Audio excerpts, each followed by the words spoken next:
the first ranked opponent of the season this weekend.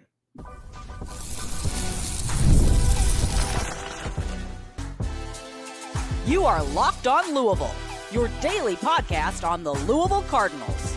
Part of the Locked On Podcast Network, your team every day. Card Nation, what's going on, everyone? Welcome into this Thursday edition of the Locked On Louisville podcast. I'm your host, Alton Pence. This is my 6th year covering U of L, 4th year hosting this show, and I want to take the time to thank you all for making us your first listen of the day. Just a reminder, Locked On Louisville, free and available on all streaming services, 5 days a week, your team every day. Don't forget to leave a comment in the YouTube section below, because as you all know, that's a great way to help the show continue to grow. It is much appreciated. The Cardinals continue this season this Saturday, hosting the 24th ranked Virginia Cavaliers at 3:30 at Cardinals Stadium. First ranked opponent of the season for Jeff Brom's team. We will dive into the main storylines of this matchup, discuss the players to watch for on the Virginia side. We will dive into this explosive start to the season for the Virginia offense, and also discuss the potentially vulnerable Virginia defense. So there's a lot of Virginia prep on the show today, of course. But first, today's episode is brought to you by Mazda. Like our players, we sweat every detail, because when you make every move count, pulling off the unexpected is only the beginning. Stay tuned later for highlights in this week's Moving the Game Forward. Mazda, move and be moved. As promised, the Thursday and Friday shows are all going to be Virginia prep. Now, please bear with me. With the changing of the seasons, don't get me wrong, I love the fall, but what I don't like is how the weather hovers from hot to cold, hot to cold, hot to cold, because it just completely just destroys my sinuses. So my voice is a little scratchy. If my voice cracks a little bit, just please bear with me. But appreciate you all tuning in. This is an interesting matchup because I feel like the perception of this game preseason is completely different from what it is now. Like, before the season, Virginia was picked to finish the bottom half of the conference, and we kind of identified this matchup as a trap game for the Cardinals because Louisville never plays Virginia well. Feels like that game is always too close for comfort, especially in recent memory, 2023, 2024. And Louisville's had a better team each season, but it's been a one-score win. So, now, fast forward a couple of months, and it's completely different. People are wondering if this is a trap game for the Cavaliers. Of course, they got a top 10 win over Florida State last weekend, but is this a trap game for Tony Elliott's squad?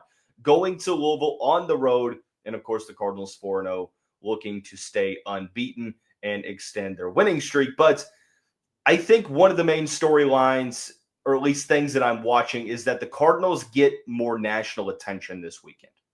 They got some the second game of the year against James Madison, primetime matchup Friday night against the Dukes, and they didn't play all that well. Yeah, they won by 14, but I think everyone came away from that game just kind of not satisfied. You're like, man, that's a tough performance. The win is a win, but they didn't really look great in the process, didn't really pass the eye test. Well, now you sort of get an opportunity to redeem yourself on Saturday. And look, it's not going to be the top matchup that people are watching. There are some pretty solid games this weekend, but 3:30 kickoff on ESPN2, like you're playing on national television, there will instinctively be eyes watching this game. Virginia is ranked. People watched them play last Friday and upset Florida State. So I imagine there's going to be a trickle over effect, right? Like, people are going to be watching Virginia again, and Louisville is 4-0. So I think that that's kind of the first thing that I'm looking at. The other storyline is that this is an opportunity to knock off a ranked team. It's the first ranked opponent of the season. But the catch is that the Cardinals are still a favorite. 7.5 is what the line opened up at on one of our title sponsors of the show, FanDuel. And that line has kind of hovered back and forth between like 4.5 and 7.5. I'm not sure where it's going to be on Thursday morning when I'm recording this on Wednesday evening, but it just kind of leads you to believe that the analytics didn't buy Virginia's upset win over Florida State for whatever reason. Was it because of the defense? Was it because of turnovers? I'm not sure. I can't really answer that question, but it's pretty clear that either the analytics are very pro-Louisville or very anti-Virginia at this point. And from what we've seen from Louisville, yeah, they are 4-0, but they haven't really been all that consistent. So I would imagine it's going to be more so against Virginia than it is going to be for Louisville.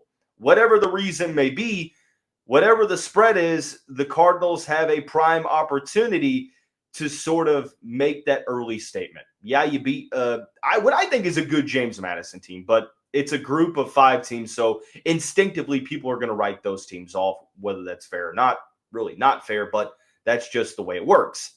You beat a Pittsburgh team on the road, and it wasn't an easy matchup, but Pittsburgh is now 2-2, so that matchup, or that victory, I should clarify, is not going to look that great on your schedule when you're kind of looking at this from a bird's eye view, from a national standpoint, someone who doesn't really have skin in the game.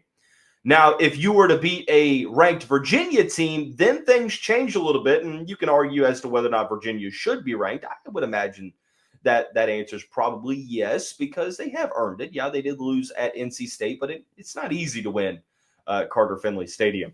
And then you, of course, defeated a top 10 team in Florida State, so I think it's only right that you get ranked, and you're 4-1, so shout out to the Cavaliers for handling business early on. But for the Cardinals, not only is it an opportunity to be able to knock off a ranked team, it's also a chance to be able to pass the eye test, a chance to change the way people view the Cardinals, or at least start the process of that. Because, and we'll talk about this more on tomorrow's show, I think if Louisville wins this game, there is a 0% chance that they are not ranked when they play Miami. That's my opinion. I think if they win this game to go to 5-0, whether it's after this game or after the bye week, they're going to be ranked when they go down to Coral Gables to take on the Hurricanes in that matchup on October 17th, which is a Friday night.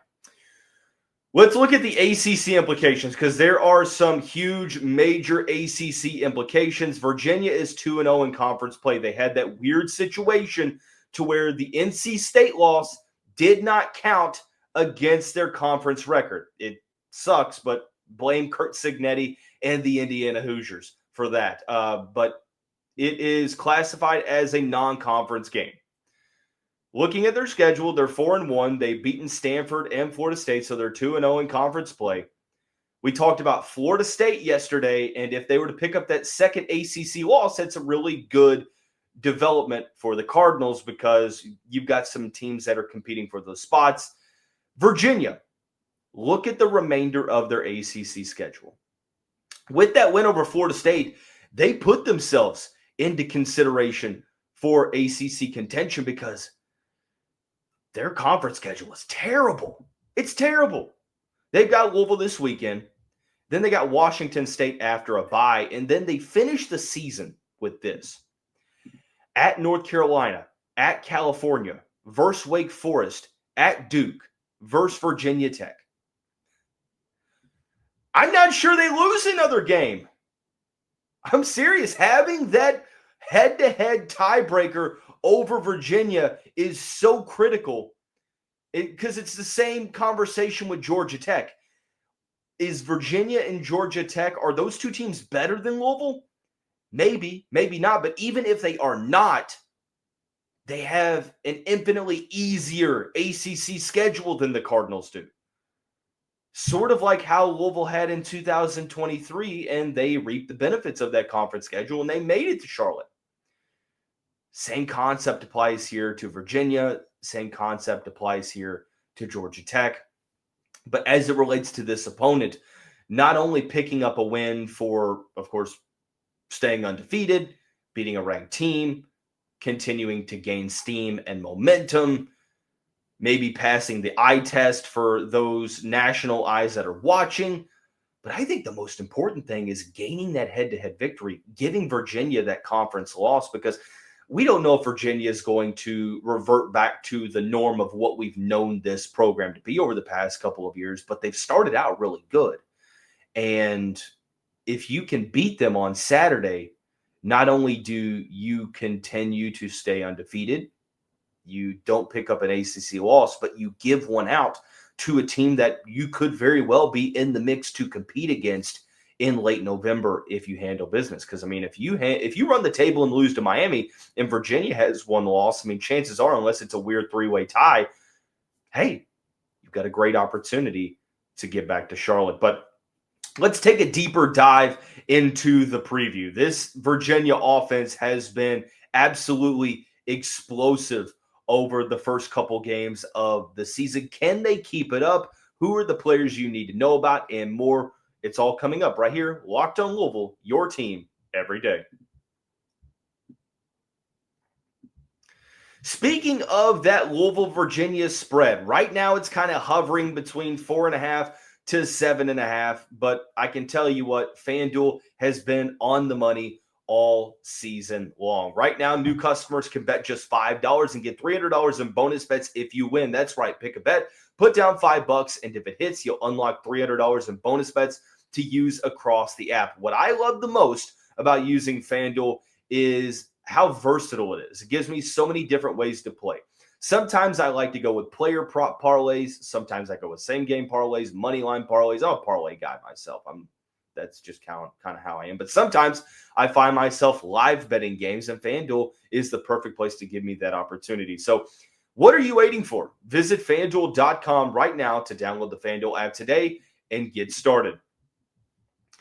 Also, before we get into the next segment, I'm going to let you in on my routine. Before every game day on Saturday through the college football season, I go visit Son or Goss, my favorite coffee shop in St. Matthews. It's kind of becoming like a little pregame routine, if you will.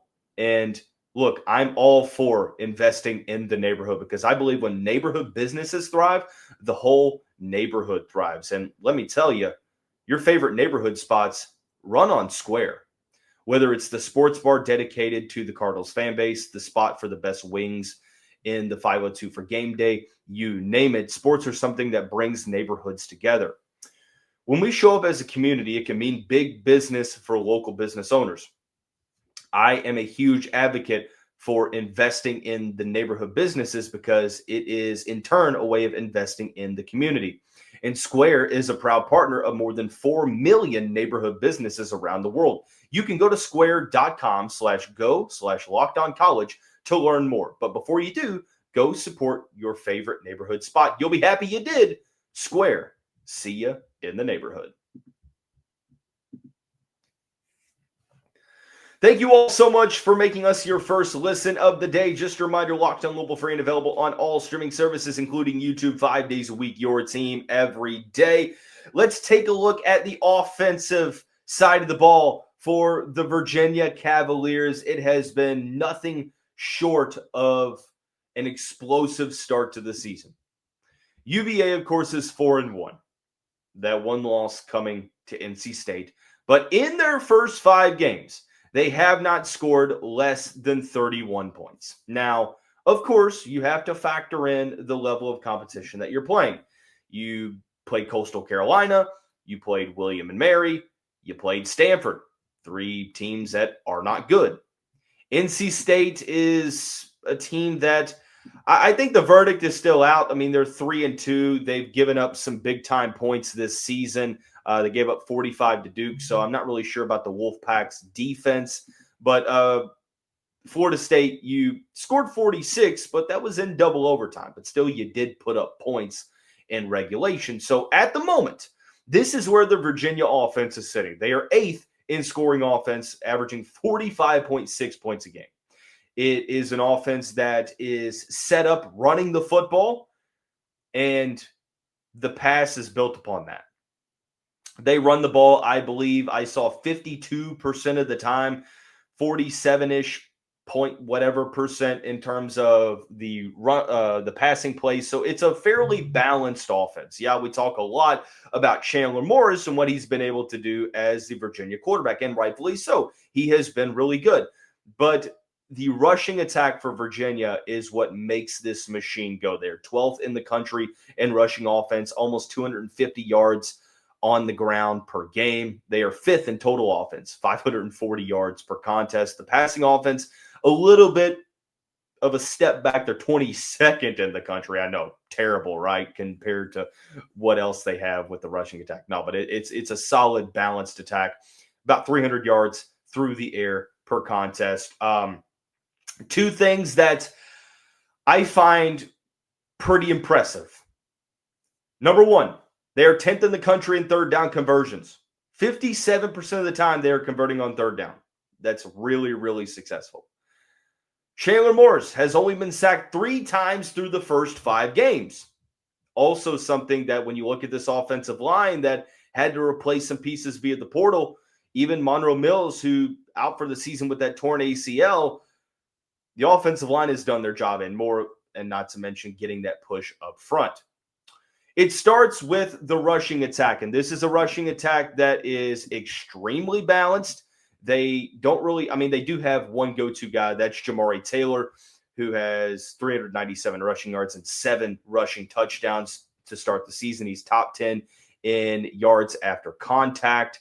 The 5'9" senior runs extremely hard. Transferred in from North Carolina Central, spending 4 seasons there. Has been really solid for the Cavaliers early on, but it is a by committee approach. Harrison Whaley, he had a 97-yard touchdown run in that game against William and Mary. He's got 4 rushing touchdowns. Xavier Brown, actually Kentucky native from Lexington. This is his 3rd season with the Cavaliers. He's got 206 yards on the ground. Noah Vaughn, 170 yards, and Chandler Morris, 22 carries for 169 yards. Overall, Virginia has 17 rushing touchdowns. That's tied for 6th in the country. So a lot of the efforts on Saturday are going to need to be centered around defending the run, getting Virginia into 3rd and long, because as good as they are on 3rd down, as good as they are blocking for Chandler Morris, and Morris does a really good job of utilizing his legs. And the passing offense has been pretty solid too. Chandler Morris, not the tallest guy, and of course he's a little bit of a journeyman. He has been all around. Started out his season at Oklahoma, then 3 seasons at TCU, a season at North Texas, and now finishing his college career at Virginia. 6 foot, 192 pounds. Not the tallest guy. Questions about his NFL future, but in terms of his college production, he's just a dude, man. He's a playmaker. The efficiency that he plays with, 71.4% accuracy rate, 71.6% accuracy rate, completion percentage, really good. The accuracy, being able to throw to the sidelines, he's got, I think, a solid college arm. I wouldn't necessarily go as saying elite arm strength, but there's some zip on that throw, and he can make a ton of throws. Virginia is an offense that makes big plays and can throw the ball down the field. Louisville gave up at least 4 big-time passing plays of 30 yards or more last week against Pittsburgh, something they have to get better on. And not to mention, is Chandler Morris a dual threat? Looking at the numbers, and I know, look, I will say this till I'm blue in the face. We have to stop incorporating sack yardage into rushing yards. It's not fair to the quarterbacks. It's not really fair to the analysis side of things because it skews the numbers. Sack yardage included in his collegiate seasons, he has not had a year where he's rushed over 250 yards. I think he is still more than capable of extending drives with his legs. And even so this year, Tony Elliott has asked him to do just that. He has tied his career high in rushing touchdowns. He has 4 rushing touchdowns through the first 5 games. And Louisville has to do a good job of containing. They haven't really played like a quarterback that's solid at throwing the football, but also can get out and run. Like Eli Holstein, if he didn't have the turnovers, might be that guy. But at this point, Chandler Morris is going to be your tallest task yet if you're the Louisville defense. So the question is, can Virginia keep this up? Can that offense continue to be one of the top 10 offenses in the country? Looking at the rest of their schedule, the answer might be why not? Because they're not going to be playing that great of defenses down the stretch. Outside of Florida State, I would argue that Louisville is the best defense that they're going to play. What's that going to mean in terms of Saturday? Well, it's going to depend on if the Cardinals can, A, get off the field on third down. It's going to depend on, B, can Louisville get pressure on Chandler Morris and not allow him to escape through the line of scrimmage? And C, can the Cardinals maybe not neutralize, but limit the rushing attack and limit the big plays? So it's going to be an uphill battle and a challenge for the Cardinals defense. Ron English has things seemingly turned around in 2025. We're going to find out more this weekend. But let's flip to the other side of the football. This is a Virginia defense that has been pedestrian, but kind of trending in the wrong direction over the past couple of weeks. We'll discuss when we come back on this Thursday edition. You're Locked on Louisville, your team every day. Mazda crafts cars for those who do more than simply move. Mazda delivers confidence with every ride with more IIHS Top Safety Pick Plus awards than anyone else in the game. You can make everyday drives feel like anything but, from smooth handling to intuitive controls. With the all-wheel drive standard in every crossover SUV, you can drive with confidence through almost any season. Like our players, we sweat every detail because when you make every move count, impossible becomes irrelevant. Mazda. Move and be moved. Also, Card Nation, while I have you, if you are still looking for tickets to Louisville's game on Saturday against Virginia at Cardinal Stadium, look no further than Game Time. With Game Time, it's an app that gives the advantage back to you, the fans. You can score last-minute tickets at the best prices with no surprise fees. What you see is what you pay. When I pulled up Game Time before recording this show in just a couple taps, I saw all of the amazing deals. I'm talking about all of the seats out there with the best prices, even as low as $25. Pack out Cardinal Stadium this weekend. Jeff Brom's team needs it. It's a great opportunity to get out there and show your support. And download the app because it makes things super, super simple.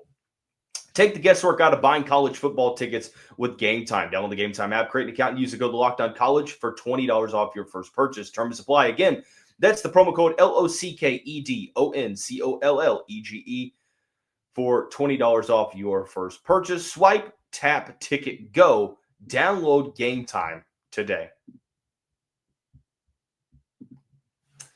Just a heads up, Virginia prep and preview continues tomorrow. We'll discuss the keys to victory for the Cardinals in the final episode of the week. But to conclude this episode, we're taking a look at the Virginia defense. Now, this is a Virginia defense that, by the numbers, kind of middle of the road, pedestrian level defense. Now, look, I mean, with the teams that they've played, yeah, they only gave up 7 points to Coastal Carolina. They only gave up 16 points to William & Mary, 20 to Stanford. But the better offenses that they played, they gave up 31 to NC State. NC State had 416 total yards of offense.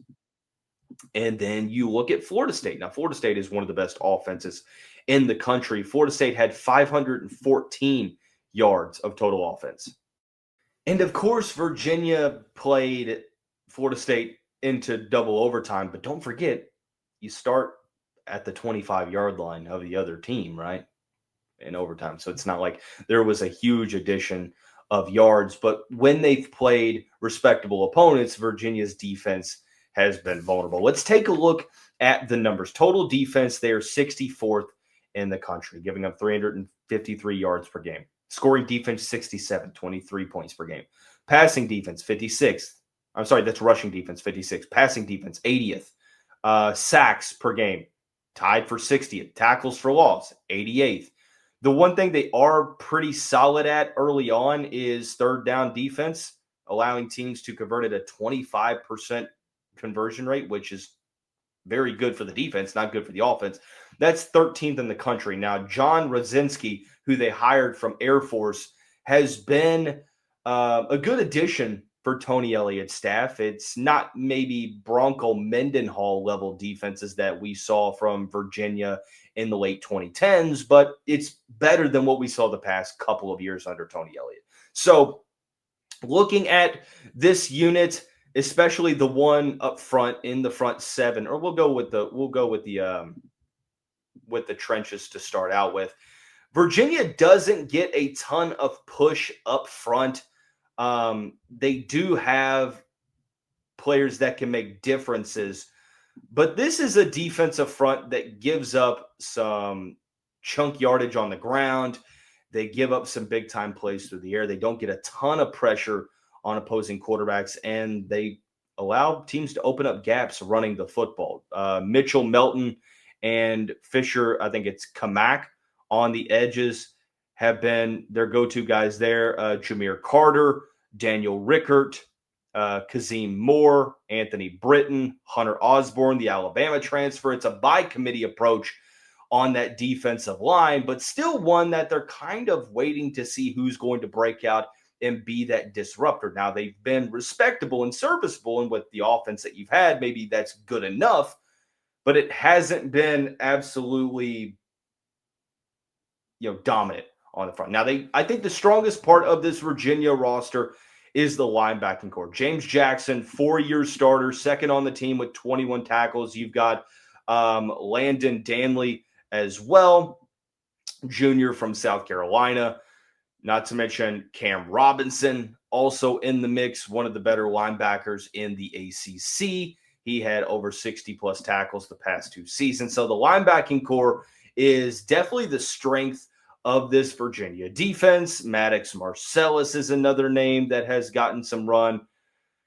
And then the secondary. Secondary's been decent. They have been susceptible to giving up some big-time plays here and there. The safety room has been the bright spot of the secondary. Devin Neal, the Louisville transfer, leads the team in tackles with 26. We'll see if Louisville decides to try to go his way. Now, he has had a good start to the year with 2 passes deflected. He has half of a sack and has been decent in coverage. Antonio Clary, all ACC caliber safety, has been injured to start the year, missed the first 3 games, but is back and in the back end of that secondary. Senior from Jacksonville, Florida. Corey Costner, Caleb Hardy stepping up in his absence. They will, of course, rotate in. Jordan Robinson, Donovan Platt, Christian Charles in that secondary that are going to get most of the run at cornerback, and, of course, that's just the defensive backs that they deploy. But this is a defense that I look at and think that the Cardinals will have every opportunity to put up points. They're giving up 23 points a game, but when you look at Coastal Carolina, Stanford, and William Mary, it's going to skew those numbers a little bit. So you have to look at what they gave up to good opponents. And if you can move the football, good opportunity you're going to score. So I think Louisville has to break out of, I won't call it a slump, just a slow start. Like, they have to be able to protect Miller Moss. They have to be able to open up rushing lanes for Isaac Brown and Duke Watson and potentially Keelan Brown. We will see what the injury report looks like when it comes out on Thursday night. But if there's a game in which Louisville is going to be able to get that rushing attack going, it's got to be this one against the Virginia Cavaliers. And we will discuss the keys to victory on tomorrow's show. But that is going to wrap up this Thursday edition of the show. Thank you so much for making us your first listen of the day. Be sure to give us a subscription and a like on YouTube. Also, Locked On Louisville TikTok page is live. If you use TikTok, be sure to give us a follow there. Some clips of shows will be posted on that platform. But that's going to wrap up this Thursday edition of the show. Everyone have a great day. We'll see you back here tomorrow. Go Cards.